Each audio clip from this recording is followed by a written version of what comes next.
They said family dinners were sacred. That night, it felt like a trial where my verdict was already sealed. Crystal stemware chimed along the mahogany. Oil portraits ringed the walls, Whitaker men in uniforms. Whitaker women corseted into poise, watching like a jury of ghosts. I sat in my dress blues at the far end, hands folded on linen as white as surrender flags, the brass on my chest reflecting chandeliers that refused to reflect me back. Savannah's October heat clung to the drapes. Rosemary and lamb drifted like incense. This was ritual, not dinner. Margaret presided in pearls and frost, curating smiles, rationing approval. To the city, she was grace. At this table, she was prosecution. Her voice cut butter soft. To Dana, she said, lifting a crystal flute. For handling the estate's affairs with such maturity. Truly a Whitaker through and through. Approval rippled. Silver tapped china. Cousins nodded in chorus. I swallowed water that tasted of old pipe. My name never entered the air. My uniform might as well have been camouflage, the perfect pattern for erasure. Robert sat unmoving at the head. Once a general, still a monument. He ate with mechanical care, eyes skimming past me as though I were a draft he'd chosen not to sign. I looked for a stray mercy and found only the patient arithmetic of disappointment. Dana leaned back, the soft click of pearls against a glass like punctuation. She narrated courtroom triumphs, judges impressed clients, grateful partners circling. Margaret tasted every word like sugar. I let mine dissolve, a discipline learned in desserts, speak only when breath will save a life. The servants traded courses with the solemn choreography of an oath. I caught my reflection in a silver dome, a soldier contained by a parlor, a life compressed into a polite ellipse. Margaret's gaze grazed me once an audit. "Vivian," she said lightly, "do try the lamb. Dana sourced it from that artisanal farm. She knows how to select quality." The smile that followed was a bow wrapped around a bruise.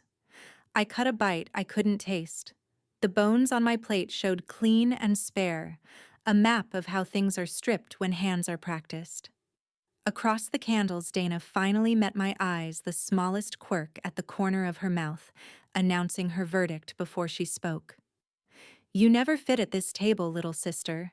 The sentence slid under my ribs and settled there, cold and precise. I kept my posture, held the fork the way finishing school would prefer, steady grip, no tremor. A cousin asked about the upcoming probate hearing.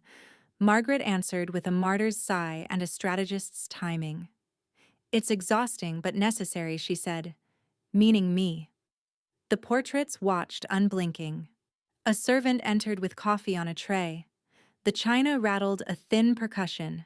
Margaret lifted her cup. Dana corrected the sugar, pleased to be indispensable. Robert set his napkin beside his plate, edges aligned as if to show how legacies are folded when they need to disappear.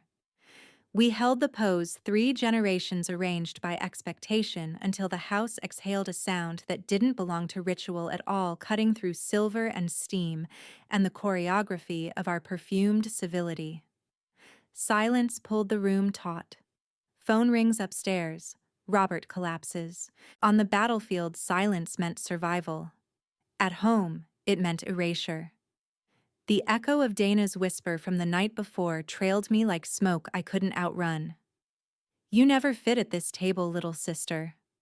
Her words clung even as I stood in a hospital room that smelled of disinfectant and withered roses. The portraits were gone now, replaced by monitors and tubing, but the judgment felt the same, this time pulsing in Robert's silence, steady as the IV drip. I remembered another kind of silence when I had chosen one that had saved lives. Syria, 2017. Dust so thick it cut the throat, raw night split by tracer fire. We had been ambushed outside Al-Shaddadi. A Humvee flipped an RPG, screaming its hunger through steel. I was down in the dirt, crawling toward a man bleeding out behind wreckage. General Harrington, his femoral artery shredded, my voice calm, clipped. "Stay with me, sir." I tore off my belt clamped high, felt the gush slow. Bullets snapped overhead, shattering mud brick. I dragged him 50 meters under fire, lungs burning, until we hit the shadow of another vehicle. Doc Mercer, someone yelled. Not my name, but my place, and I answered with my hands, not words. Silence was survival. Then save breath, save blood. Harrington lived. That night, I carried 3 bodies out, 2 alive, 1 not. Their weight lingers, still heavier than any pearl necklace or estate ledger. The memory dissolved into the dim hospital light. Robert lay against starched pillows, his chest rising in uneven hills. Tubes ran into his veins like foreign roots. His once commanding hands twitched against the blanket. I sat beside him, uniform jacket folded across my lap. My fingers adjusted the oxygen line, smoothed the sweat at his temple. Small duties learned in deserts and tents repeated here in Savannah like sacred drills. The door opened. Margaret's heels struck the tile like a gavel. She didn't look at me first. She rarely did. She looked at the machines, the flowers her reflection in the black screen of an idle monitor. This room, she said, fanning her face with a magazine, already feels less like a home and more like a clinic.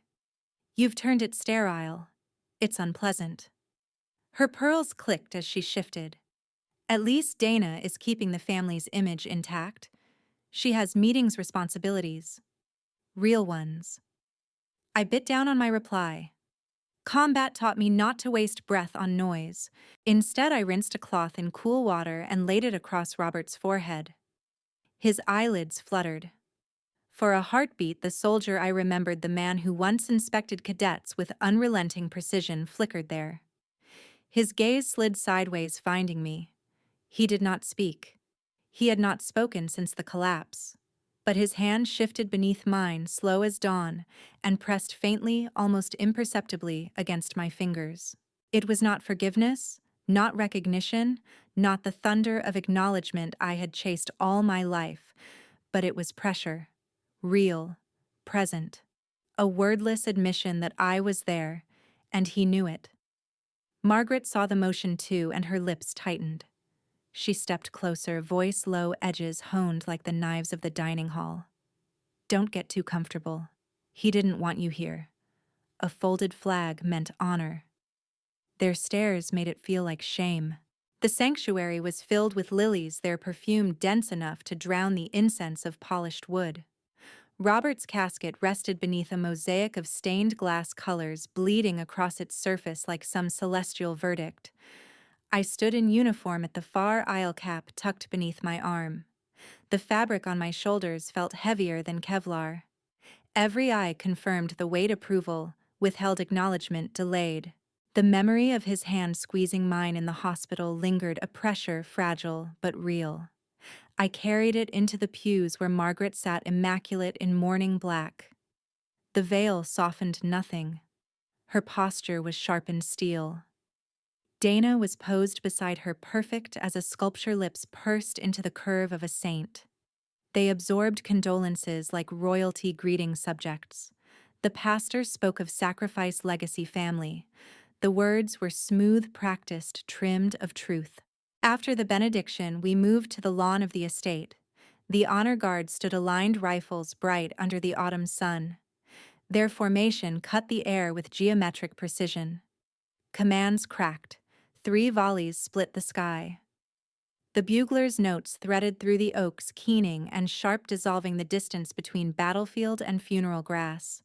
I held my breath and let the ache pierce me clean. 2 soldiers advanced with the flag stretched between them. Each fold was ritual, each motion deliberate, a catechism in cloth. Stripes tucked, stars revealed, until the flag became a triangle, small enough to cradle, large enough to contain a lifetime. They turned, flag ready to pass into hands chosen to carry legacy forward. For one moment their eyes brushed mine. Recognition flared. They had seen my ribbons, knew what they meant. A second's hesitation held there, poised like balance about to tip. Then Margaret rose. To Dana, she instructed, her voice low yet absolute, the kind of command disguised as civility. The soldiers pivoted. The folded flag passed within inches of my chest, so close I could feel the static of its presence. My hand twitched but did not rise. Dana accepted it with a theatrical gravity, lowering her gaze to the cloth as if absorbing the soul of our father through silk and thread. The cameras clicked. The moment was sealed. When she turned to the mourners, her smile was timed to perfection. "Robert's true legacy lives in me," she declared. No tremor in her voice, only certainty rehearsed for applause. Murmurs of approval rustled, not loud but heavy, a tide shifting away from me. Margaret touched Dana's shoulder, proud eyes shining. They made betrayal look like continuity. I remained rooted on the lawn. Veterans stood at the edge of the crowd, men with creased jackets, women with quiet eyes. One lifted a hand to his cap in my direction, a gesture veiled as habit. I nodded once, throat locked. Around us, society's choreography resumed, planners murmuring about receptions, benefactors arranging donations, neighbors remarking on the beauty of the service. No one approached me. When a woman brushed my sleeve, recognition widened her eyes and she withdrew before apology could form. The crowd thinned. Cars rolled down the drive. Margaret and Dana lingered, their silhouettes framed by the estate's pillars, the flag gleaming like a prize in Dana's arms. Their laughter, soft and measured, carried across the lawn as if rehearsed. I thought of the desert nights of carrying men heavier than myself under hostile fire, of Robert's hand squeezing mine. These things were true, but here they counted for nothing. The crunch of shoes on gravel broke the tableau. A man in slate gray approached, portfolio under his arm, voice tuned to formality. He removed his hat, eyes moving quickly across the scene, and spoke with a firmness that made the air colder. "Attorney Kincaid announces probate hearing in 1 week. Legacies aren't read, they're weaponized." The Chatham County Courthouse smelled of polish and dust, like paper stacked on paper, until it became a fortress. Rows of benches held mourners dressed not in black, but in expectation, neighbors, family, friends, and opportunists who wanted to witness the next chapter of the Whitaker drama. At the front sat Attorney Kincaid, silver hair sharp as his suit spectacles, balanced low, shuffling papers with deliberate patience. His role, hinted at during the funeral, now stretched into dominance. He had become the custodian of Robert Whitaker's final words, though it was Dana's hand guiding the blade. I sat straight-backed, uniform pressed, my chest heavy with ribbons that seemed absurdly out of place beside silk dresses and tailored suits. Margaret sat across from me, her mourning veil replaced by cold calculation. Dana leaned in close to her, whispering with a smile that gleamed like lacquer. She wore navy silk pearls gleaming against her throat, eyes bright with triumph before the battle was even declared. Kincaid cleared his throat. "By order of the probate court, the last will and testament of General Robert Whitaker is now entered into record." His voice filled the chamber with ceremony, yet there was venom coiled beneath. He began with pleasantries, the estate acknowledged debts, noted minor bequests to distant cousins. Then came the heart of it, the parts that mattered. To Dana Whitaker, Kincaid read the primary residence and all attached properties. Dana's lips twitched upward, a smile measured for sympathy and victory. To Margaret Whitaker, widow, a living trust containing the balance of equities and investments. Margaret accepted the words with the serenity of a woman accustomed to power. And to Vivian Whitaker, Kincaid paused, savoring the weight of silence. My name carried into the chamber, cold and clinical. A conditional trust, modest in value, contingent upon her successful completion of psychiatric evaluation and ongoing treatment for post-traumatic stress disorder as certified by a licensed practitioner. The words struck harder than any round I had ever faced. A hum rippled through the gallery, whispers, sharp stares, sharper. Kincaid adjusted his glasses as though reluctant to move on. This provision reflects General Whitaker's concern for his daughter's stability and the preservation of the family legacy. I gripped the bench knuckles pale against the wood. Dana tilted closer, her perfume, sickly sweet, her voice low enough for only me. Even dead father knew you were broken. The words pressed hot against my ear, sharper than any courtroom gavel. Kincaid resumed spinning the clause into a narrative of prudence. He spoke of concerns for reputation, of responsibility, of ensuring care. He never once spoke of service sacrifice or loyalty. I wanted to shout that combat had not broken me, that desert's blood and fire had made me whole. Instead, I sat silent, the same silence that had carried me through battles and now condemned me here. The judge's solemn voice, rasped by years of Savannah trials, leaned forward. Given the estate's provisions, this court orders that all items of significant monetary or historical value shall be entered into the probate inventory for hold until resolution. His gavel hovered like a hammer over my breath. This includes the Medal of Honor awarded to Captain Vivian Whitaker. The sound of wood striking wood rang out like a shot. My chest hollowed. The metal symbol of every moment I had bled and endured was now reduced to property in a ledger, a bargaining chip, in a war I had never agreed to fight. The courtroom hushed, every gaze locked on me as if waiting to see whether I would shatter. I did not move. Not yet. They mocked me as unstable, so I answered with silence. The courthouse felt colder than it had a right to be. Fluorescents hummed flattening faces into pale masks. Polished rails shone with the illusion of order. I sat straight, palms on my skirt seams aligned like a last defense. Savannah watched from the benches, hungry for clean scandal and quick absolution. Kincaid rose with a whisper of paper. He held up a glossy photo me at my father's bedside, fingers on a line, an IV bag glinting behind him. Unauthorized medical interference, he said, the phrase oiled for distance. Manipulation of clinical equipment by a person without licensure. Reckless, potentially fatal. He pivoted toward the judge's shoulders, squared for sympathy. The will's conditional clause reflects prudent concern. A murmur rippled. Someone tutted. Another whispered shame. Margaret sat proud as marble pearls lit like a verdict already signed. Dana folded her hands, chin bowed, perfect for photographs. The judge's pen tapped once, a metronome for restraint. I could have explained about saline, about clearing a clog, about pressure sores at 3 a.m. while the house slept. I could have recited protocols learned when dust burned the throat and tourniquets bit the skin, airway, breathing circulation, the slow arithmetic of keeping a pulse. But desserts taught triage, save breath, for what breath can save. I stood. My hands found the clasps at my collar. Cool metal, steady weight. For a heartbeat, the room thinned, and another returned, a road torn by fire. A 19-year-old's chest rising shallow under my palm. The hiss when a trapped lung gives air back to its owner. Breath in, breath out. Live. I stepped to the table. No speech. No appeal to pity. I placed the metal before the microphone. Metal met wood with a clean, compact strike that seemed to cut the room along a seam no one could see. The sound moved outward over panels and moldings, through the gallery's careful poise, shattering the fragile glass dome of performance. Then came the hush, sudden and exact. A program slipped and whispered across the floor. The bailiff shifted. Even the fluorescence seemed to dim. Margaret's voice slid like steam from a kettle. Bastard child. She did not look at the metal when she said it. She looked at me as if daring the metal to defend me and finding it mute.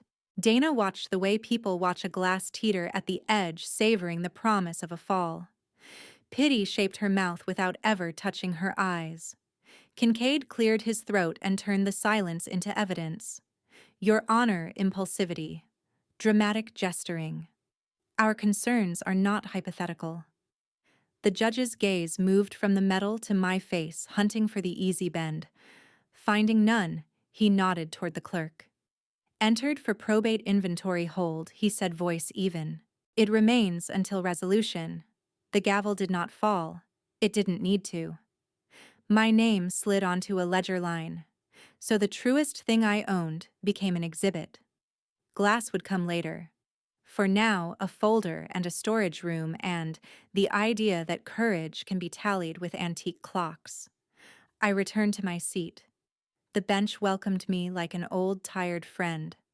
Under the uniform, my hands finally shook. I pressed them flat against my thighs until the tremor became a hum I could ride. Count the breath the way I taught boys barely old enough to shave through the nose out the mouth again. Across the aisle, Margaret adjusted the orbit of her pearls. Dana whispered to Kincaid. Delight nicked the corner of his mouth. The gallery resumed its careful rustle, the sound of a town revising a story it had never stopped telling itself. I kept my eyes on the metal, small, gleaming stubborn, and spoke where no one could hear me at all. The war isn't over. The gavel fell, but the echo wasn't judgment, it was humiliation. Rain stitched Savannah into a gray veil, blurring porches and the river's breath. I let myself into the apartment with the ache of standing too straight. Damp drywall, cold coffee, the air smelled like places that don't care who comes home. On the table crouched a manila envelope stamped in red: property, Medal of Honor, temporary custody, inventory, hold name, capped V. Whittaker. I hadn't opened it. I hadn't even moved it. It radiated like a low fire. The courtroom's fluorescent hum lingered in my bones. The note of metal on wood kept ringing beneath it. Through the thin wall, an unseen neighbor let a war documentary murmur. A rough baritone bled through cadence, counting itself to sleep. My chest answered before I meant it to ribs ticking time. I turned on the kitchen light and poured water I didn't need. Boots stood by the door like sentries. Cap upright as if posture could repair the day. The envelope pulled at my vision. I reached, stopped. In the desert, I learned some heat cools only if you let it sit. The Ranger creed surfaced unbidden and exact. Never shall I fail my comrades. I'd mouthed it under Georgia pines, breathed it into evening tents. I carried it while dragging a breathing man under fire, while forcing air into a boy gone gray around the lips. What counted as comrades now? Maybe the answer looked less like blood and more like truth. Wind smeared rain across the glass. A door thumped down the hall, domestic thunder. Then quiet again. I sat. The envelope sat. My phone lay face down, battery a red sliver. Dana's whisper tried to follow me. You never fit at this table, but the rain wore the edges off it. I thought of the gallery of pearls and pity of how they watched when I placed the metal down.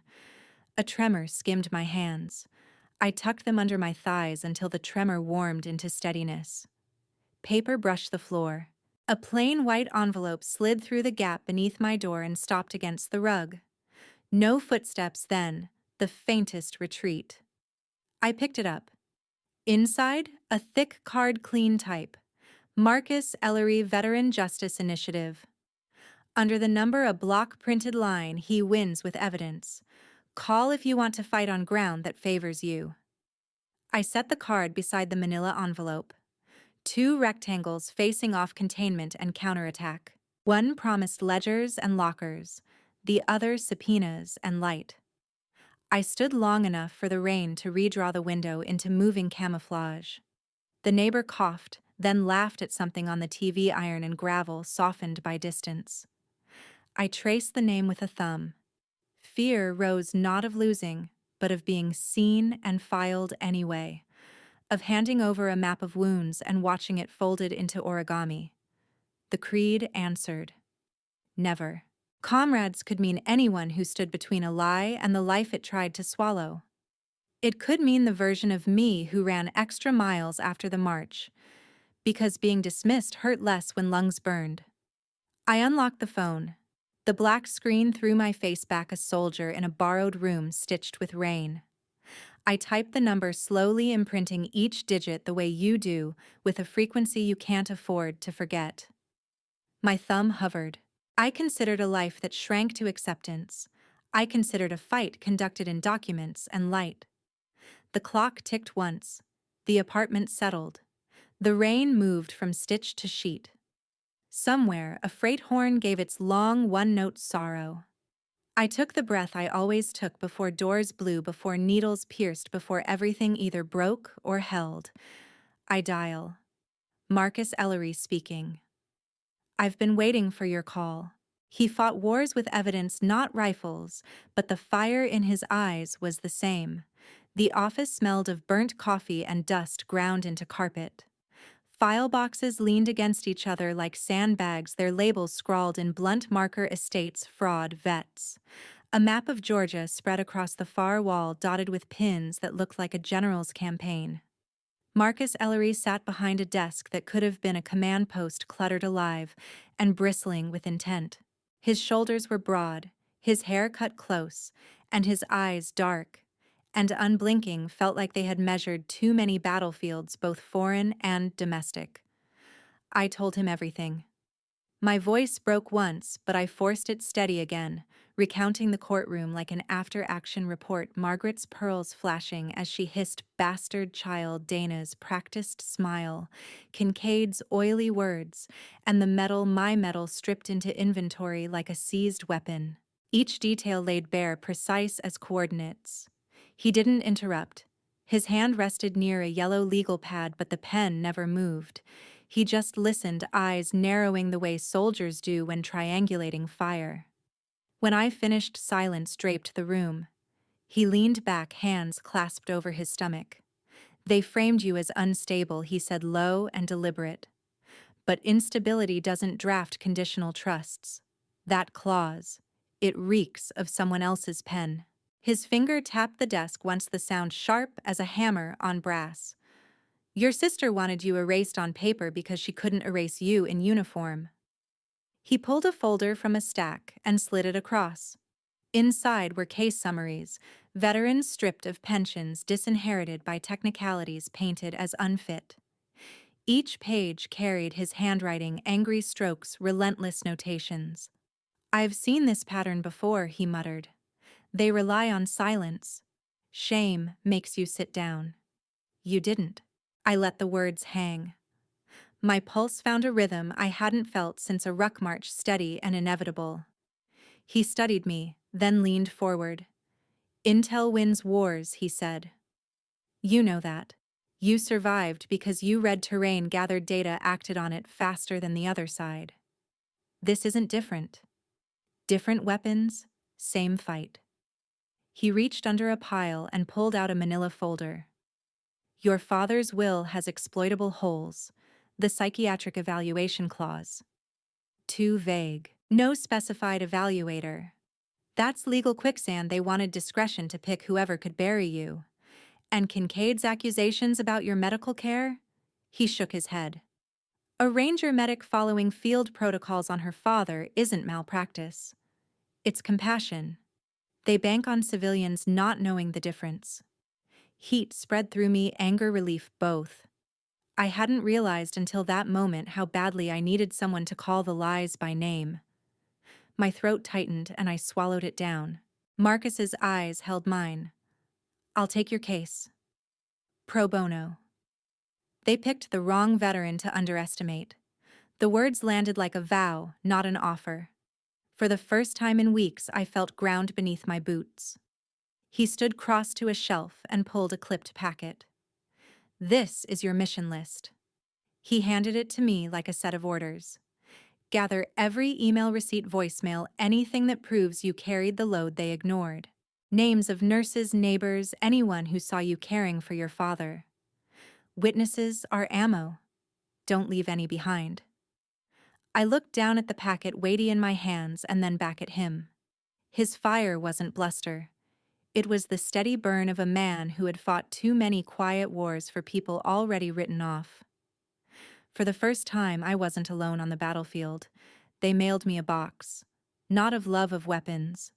Late light leaked through the blinds, thin as old scars. Rain had rinsed Savannah clean, but my apartment still smelled like damp paper and coffee grounds. A knock I almost missed. Then footsteps fading, then the faint scrape of cardboard against the door. I opened it to a parcel the color of manila folders and courthouse dust. I carried it to the table and stood a while, hands on either side as if steadying a casualty. Margaret's voice from the hospital stirred the elegant dismissal, the room too clinical, the judgment wrapped in fragrance and frost. That tone hovered over the package like a ribbon you couldn't untie without cutting skin.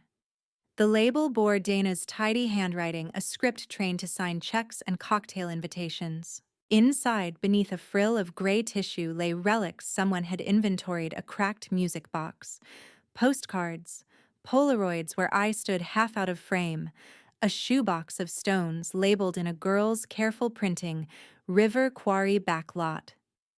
On top, a note on monogrammed stationery: "Sell this junk, maybe afford a lawyer." I let the paper rest on my palm until the ink felt heavy. Junk.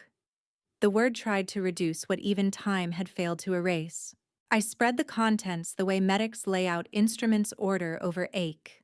The Polaroids had bleached at the edges. The music box gave a fractured bar of lullaby and swallowed its own song. In the shoebox, a ribbon weighted chlorine, still ghosting its satin, the kind you win for finishing strong when no one claps. I slid the ribbon free and felt something align like a strap snugged before a lift. I didn't pin it to a board. I folded it twice and tucked it into the small pocket inside my uniform jacket, the pocket where I keep what I can't afford to drop when the ground moves. The air changed. Not sweeter, just less hollow. Dana's note went into the trash face down. Some messages don't deserve the dignity of looking back at you. I kept the envelope it wrote in. Postmarks are timestamps, and timestamps become proof. I brewed coffee tasting like grit. The fan ticked now. I took a legal pad and wrote the date, November 17th, 2023. Under it, a list who saw me at Robert's bedside, which nurses rotated, which receipts showed oxygen tubes, antiseptic gloves. Marcus had said it plainly: intel wins wars. Evidence gives shape to truth the way bone gives shape to skin. The box yielded more: a bent swim cap, a postcard from Tybee with sand trapped in the seam, a child's sketch of a magnolia like a white sun. In the sketch, someone had penciled a neat X over the roots. Erasure had always been the family hobby. They were just more public about it now. I stacked what mattered into two piles, memory and munition, and saw the line between them was thin as a vein. Margaret's curated poise, Dana's monogrammed disdain, Kincaid's varnished contempt. Their chorus wanted me small, a footnote with a diagnosis. The ribbon in my pocket sat quiet as a yes. I stood at the window and watched taillights stitch red through the damp. Somewhere a freight train hauled its long sorrow across bridges. I thought of boys I'd taught to breathe through pain, of letters to mothers when breath wasn't enough, of Harrington's blood on my wrists, and the way water carried it off to leave resolve. If they want me erased, I'll make myself unforgettable. The phone vibrated against the table, an insect hum that cut through the room. Unknown number. I answered on the second ring. Vivian Whitaker, Gravel and Patience. This is she. Paper rustled, a man aligning facts with purpose. It's Marcus. I'm at the office. I found someone ready to talk: Abigail Moore.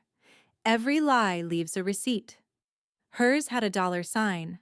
The cafe sat a mile outside Savannah, a chalkboard menu leaning like a tired shoulder, the bell above the door coughing instead of chiming.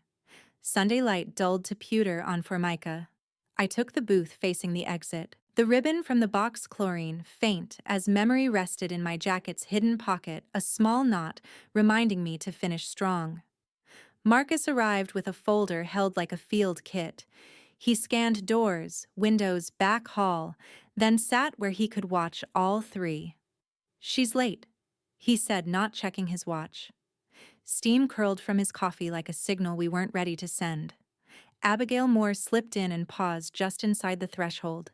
Petite scrub top under an ordinary coat, eyes doing laps. Exit, counter windows, exit. She slid into the booth and tucked her hands beneath the table. I almost turned around twice, she whispered. You made it, Marcus said. That counts. I introduced myself without rank. She kept her focus on the tabletop. "You were there," she murmured. "Every night." I nodded. Steadiness before persuasion. The waitress left a cup of tea nobody had ordered. The saucer clicked under Abigail's shaking hand. 2 days after the funeral, she began. The study still smelled like lilies. She closed the door and told me the upstairs camera had recorded too much. Angles that would confuse people. She didn't say Dana's name. She didn't need to. She wanted the archive overwritten. How Marcus asked neutral. She said I had access. I don't. Only the vendor can purge the cloud and they leave logs. I told her that. Abigail inhaled and kept going. Then she slid a check across the desk. 25,000. She called it payment for services beyond scope. She told me to call the vendor and make sure the full night feed never saw daylight. "And did you?" I asked. She shook her head. The hairpin flashed.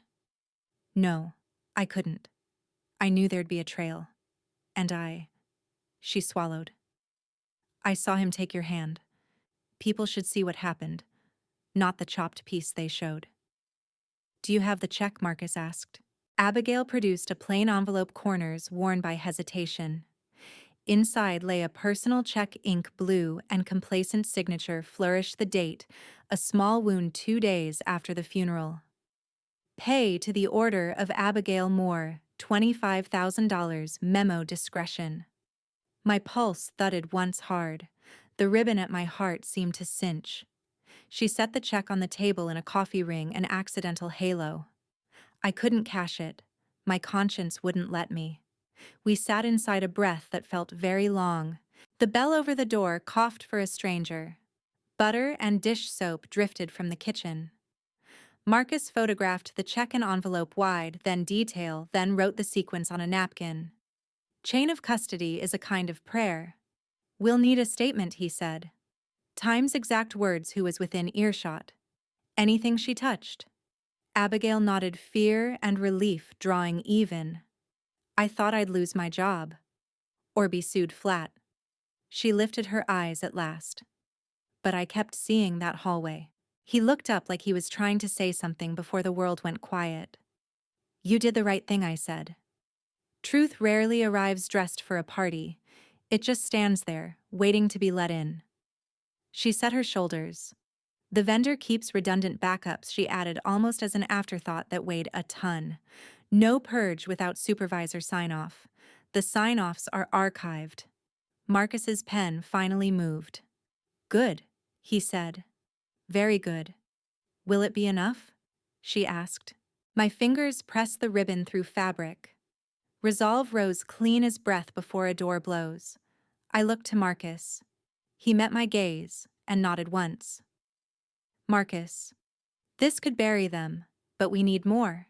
If you want to stand with me as this fight sharpens and the truth edges closer, subscribe now so you don't miss the moment when their lies finally crumble in the next chapter." They scripted my downfall. I was already rewriting the ending. Varnish and damp stone gave the courthouse a church smell, and the day before Thanksgiving pressed a hush on everything that wasn't whispering. I cleared the magnetometer with my boots on cadence, the ribbon in my inner pocket tapping like a pulse. Marcus matched my stride, files hugged to his ribs. His mantra kept marching, "Intel wins wars." Dana was already posed, navy silk and camera-ready grief. She glided near, perfume, bright voice colder. "This is the day you lose everything, little sister." She moved on, sure the line would stand. Margaret sat 2 rows back, Pearl's tight chin set as if the courtroom were her parlor. Kincaid cupped a remote and clicked through test images. The judge entered. We rose. Wood sighed. The gallery rustled, neighbors, donors, the vengeful. "Your Honor, the estate submits. Exhibit 14A. Kincaid announced, tone oiled for decency. The screen bloomed into a grainy hallway. My shoulders squared, my voice raw. "You never cared, why now?" Then a cut so hard it took air with it. No hand squeeze, no apology, just my anger pinned like a butterfly. Murmurs rippled. The judge frowned, tapping a pencil once. The room took that as weather. Momentum slid to Dana as if on rails. She lowered her lashes. Margaret dabbed at nothing. Kincaid folded his hands and let the image do the work. I could have hauled in the context the hours by a bed that spoke in beeps the way exhaustion warps grammar, but I had learned a different grammar, quiet. I watched Dana and let silence thicken around my boots until it showed her back to herself. Captain Whitaker, do you wish to respond? The judge asked. The microphone waited small and black. I stood. No, Your Honor. I faced Dana, not him. Kincaid tried again, voice buttered for concern. We note a pattern of volatility. Objection to characterization. Marcus said mild as weather. Sustained, the judge answered, frown unchanged. The gallery filed that as a draw and kept its conclusions. Dana crossed one leg with the ceremony of coronation. She had scheduled my collapse for this hour exhibit murmur, gavel erasure. I gave her refusal instead. My breath kept cadence. I thought of a belt pulled tight to keep a life from running out of a lung that hissed open, of roads that remember the weight they carry. The memories steadied the sightline between us. The judge shifted. Proceed. We also question Captain Whitaker's medical interventions, Kincaid began. Save it for argument, the judge cut in, impatience edging his tone. A program slid to the floor. A child coughed and was bribed with peppermint. Somewhere behind us, a phone buzzed once and died. The room found the fragile balance a second before weather breaks.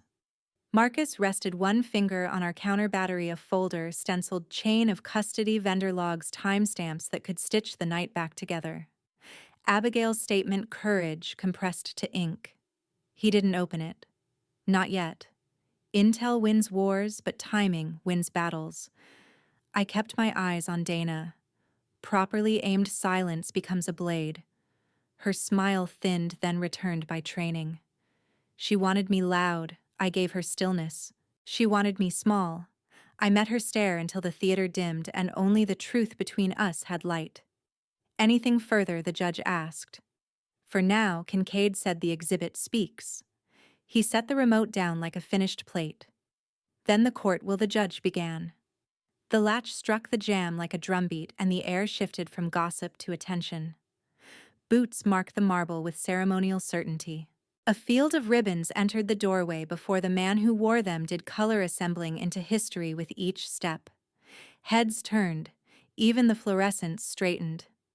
The bailiff straightened, eyes wide. Court doors open. General Michael Harrington enters in full dress uniform. Some battles are won not by fire, but by a single voice cutting through the smoke. The moment General Harrington entered the chamber, shifted from staged civility into reverence. The gallery rose as if compelled by an invisible order, whispers dissolving into stunned silence. His presence carried the weight of campaigns most in the room only knew from sanitized headlines.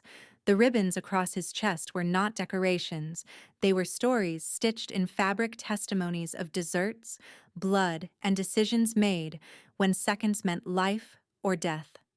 He marched to the front with deliberate steadiness, eyes sharp and unsparing, and addressed the judge directly.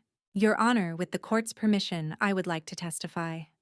The bailiff's eyebrows twitched, but the judge leaned forward, recognizing authority that couldn't be ignored. A murmur rippled as Kincaid rose, polished composure faltering.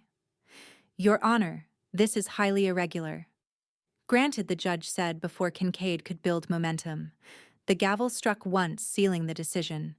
Harrington nodded once, then turned, scanning the room until his gaze anchored on me. His eyes softened briefly, acknowledgement, not pity. He stepped into the witness box. No notes, no files, no props, only memory and truth. His voice carried without needing amplification, gravelly yet steady. In 2017, near Al-Shaddadi, our convoy was ambushed. Lead vehicle destroyed, comms down, chaos tearing through the column. I was hit femoral artery. bleeding out behind a burning Humvee. The gallery leaned in. Even the judge adjusted his glasses, transfixed. Harrington's eyes fixed on the jury of whispers that had branded me unstable. Captain Vivian Whitaker dragged me 50 meters under direct fire. She improvised a tourniquet with her own belt, stabilized me, and then, while under the same barrage, carried 2 of my men out of the kill zone. She coordinated our evac. She refused to break. The words struck like thunder.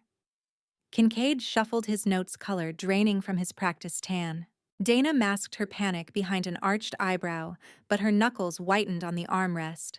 Margaret shifted pearls, trembling faintly against her throat. Harrington continued, voice unwavering. You want to call her unstable? Then call me alive because of her instability.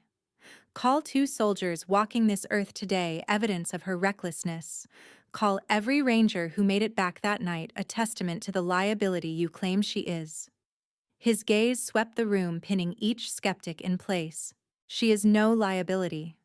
She is the reason I'm alive. A stunned hush cloaked the chamber. My lungs locked, memories colliding, the stench of cordite, the scream of tires on sand, the crushing weight of Harrington's body across my shoulders. For a moment I felt dust in my throat again, the echo of Doc shouted across the chaos. And then it happened. Harrington rose from the stand, turned sharply toward me, and saluted. Formal, crisp, immaculate. The gallery gasped as if the motion itself shattered the Whitakers' porcelain narrative. My spine snapped, straight instinct guiding me before thought could intervene. I returned the salute, my hand steady, my eyes unflinching.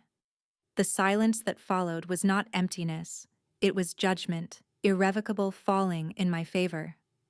Somewhere behind me, a whisper carried through the hush. Doc. I turned just enough to see Sergeant Beckett in the back row, his face lined from years but his eyes bright with recognition. That single syllable tightened my chest more than Harrington's medals ever could. I bit the inside of my cheek, holding back the surge of emotion. For once, the word wasn't hurled in derision, it was given as belonging. The judge's jaw shifted, his nod, slow, deliberate, acknowledging weight that could not be counterfeited.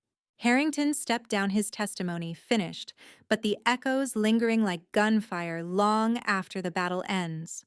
I caught Dana's movement from the corner of my eye, her posture taut, her gaze snapping toward Kincaid. A single flick of her hand, sharp and imperious. The signal was clear. Bring out the next weapon. The war wasn't over. It was only sharpening. The dead cannot speak, but sometimes their handwriting does.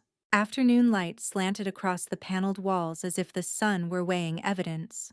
After Harrington's salute, the gallery held its breath, suspended between the story they'd been sold and the one assembling itself now.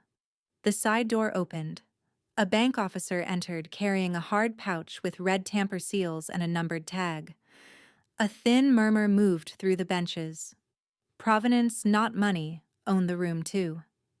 Harrington remained near the well-cap tucked beneath his arm.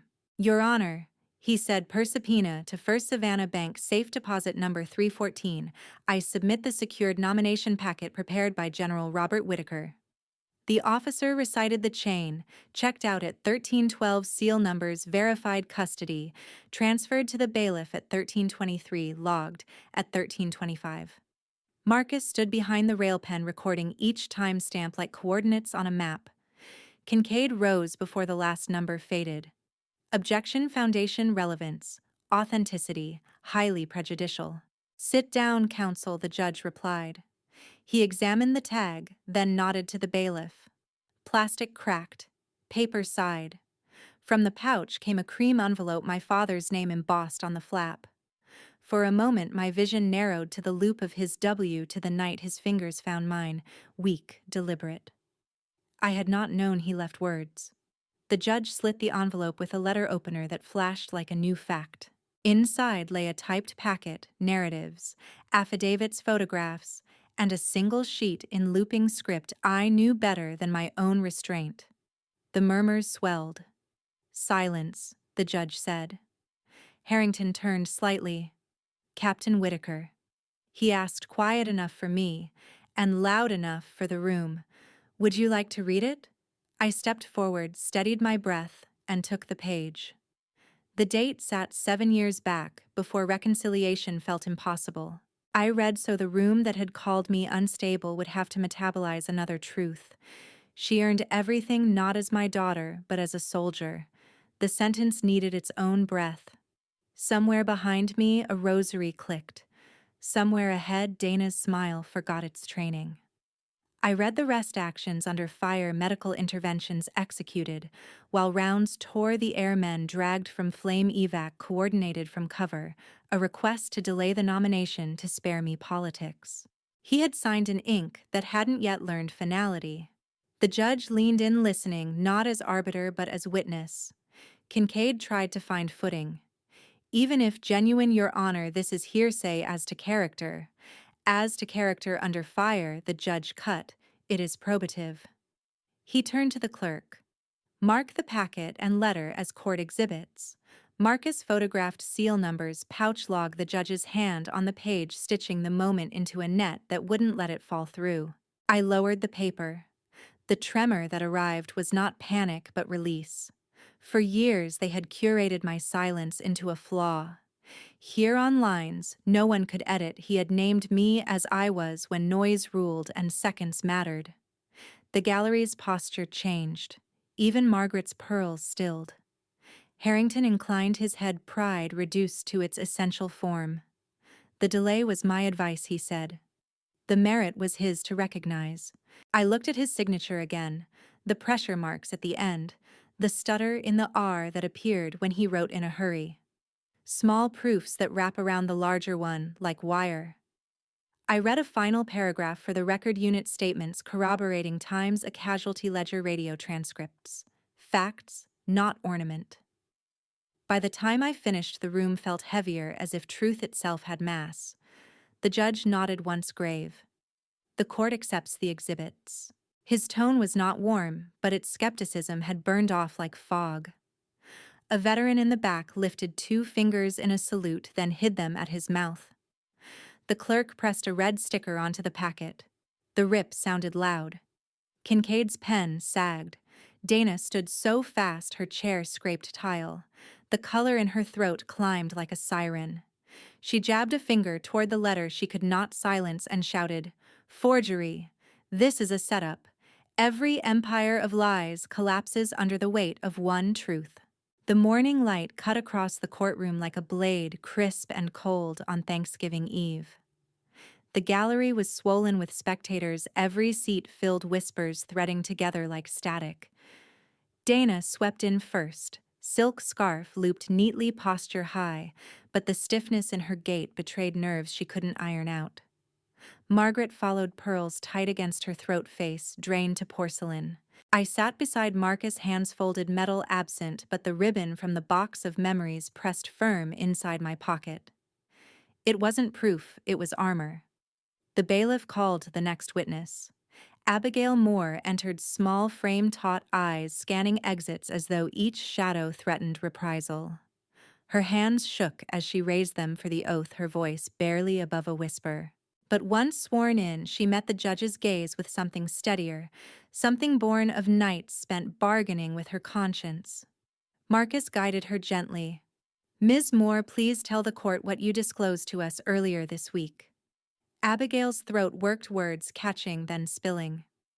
"Dana Whitaker offered me money, $25,000, to destroy the uncut security footage from the house."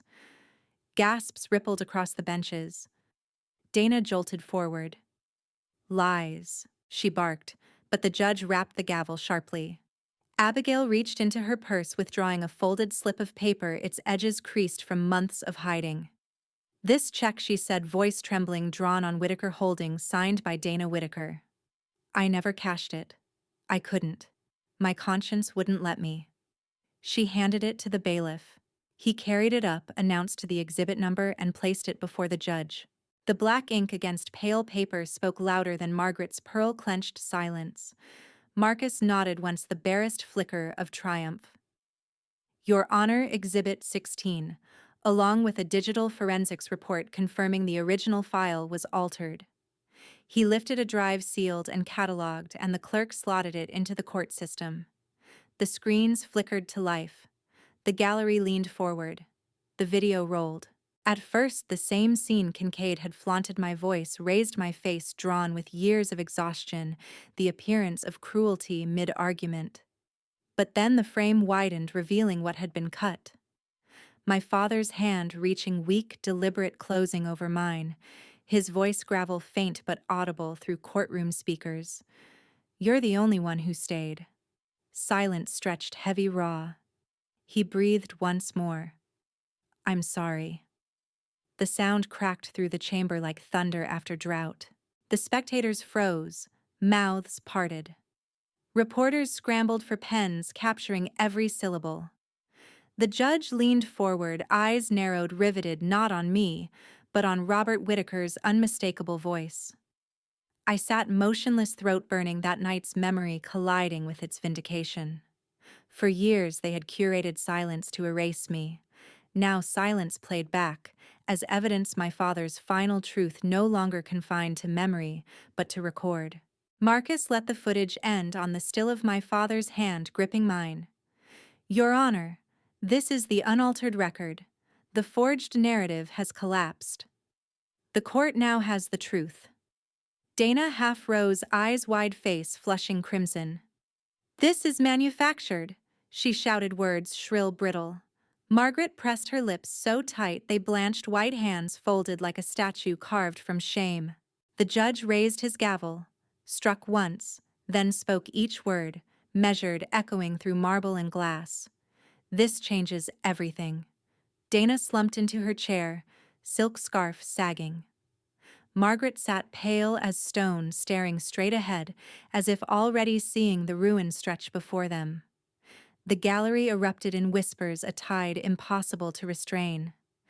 The empire of lies had cracked wide open, and in its rubble the first fragile beam of justice stood exposed. They buried me in accusations. The gavel became my resurrection. Thanksgiving Eve leaned into late afternoon, the courthouse windows bruised to copper. The gallery's whisper thinned. Marcus sat to my left, calm, because our plan had been tested under fire. General Harrington waited near the aisle, a fixed point of gravity. I kept my hands folded to steady what had shaken when I laid the medal down. The judge removed his glasses and took the pause that lives between evidence and consequence. "This court recognizes a narrative was constructed to misrepresent Captain Vivian Whittaker's character and capacity," he said, at last. "The uncut footage, the corroborated chain of custody, and the nomination letter create an overwhelming record. The conditional trust is void as contrary to public policy and the testator's intent. Judgment for Captain Whittaker. Enter transfer of the primary residence and attached assets to Captain Whittaker. Restore possession of her medal to her person." A vibration, not a cheer, moved through the benches. Margaret's chin rose, then faltered. Dana stared ahead, mouth a practiced line that forgot how to hold. Kincaid studied his notes as if paper could smother flame. I let my breath out slowly. Victory can dizzy faster than loss. The judge wasn't finished.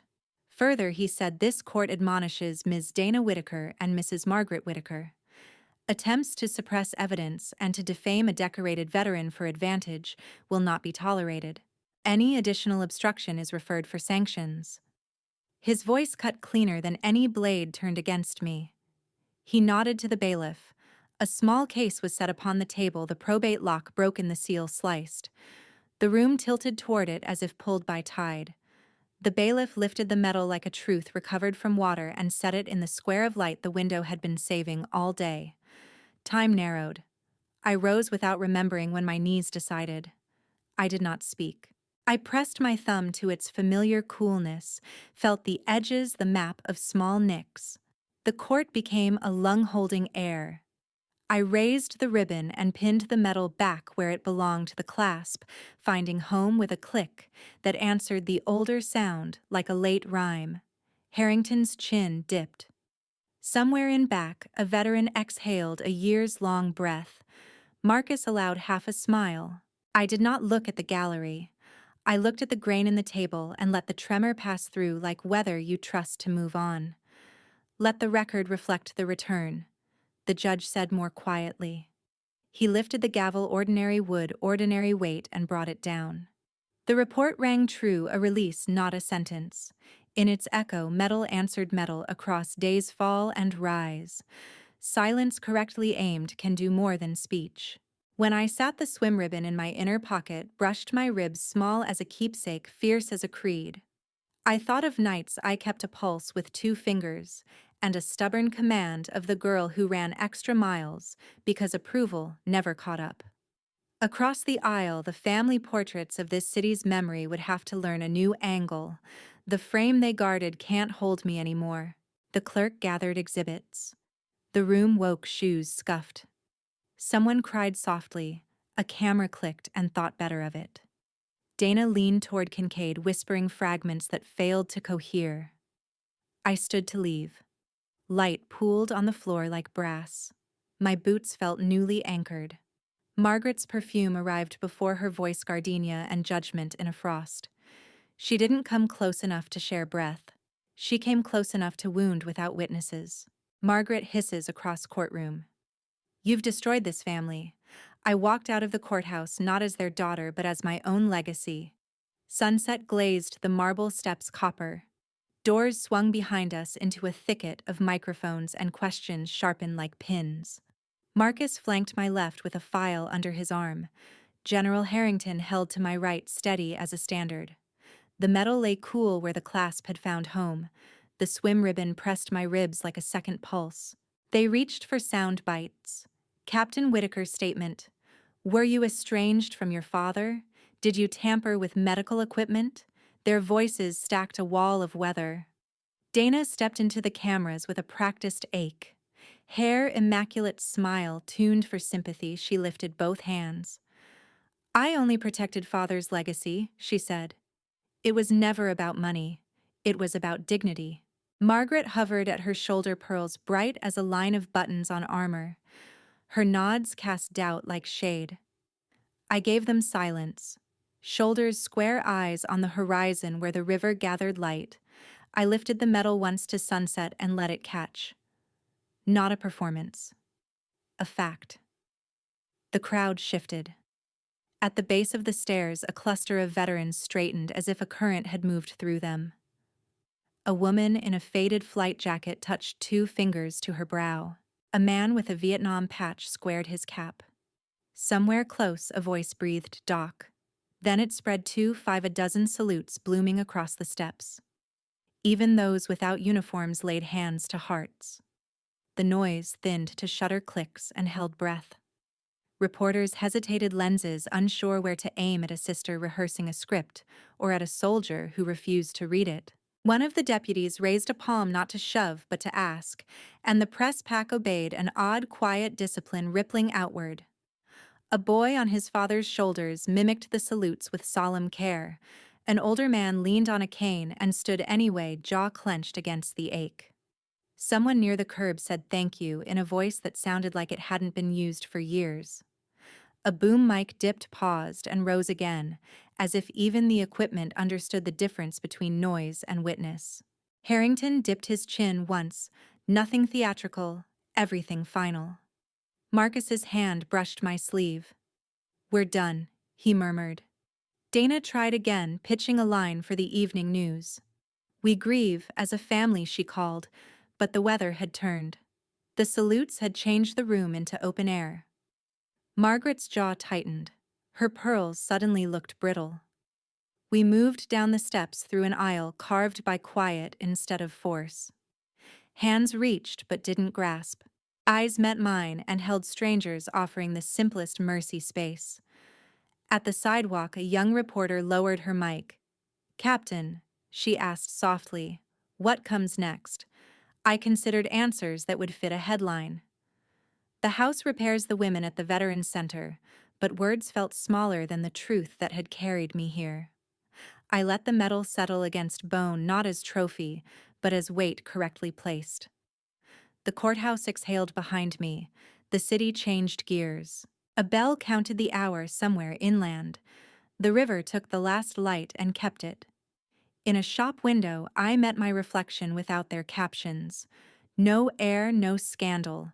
No exhibit, only a figure that finally belonged to its own story. The war is over. But peace. That's another story.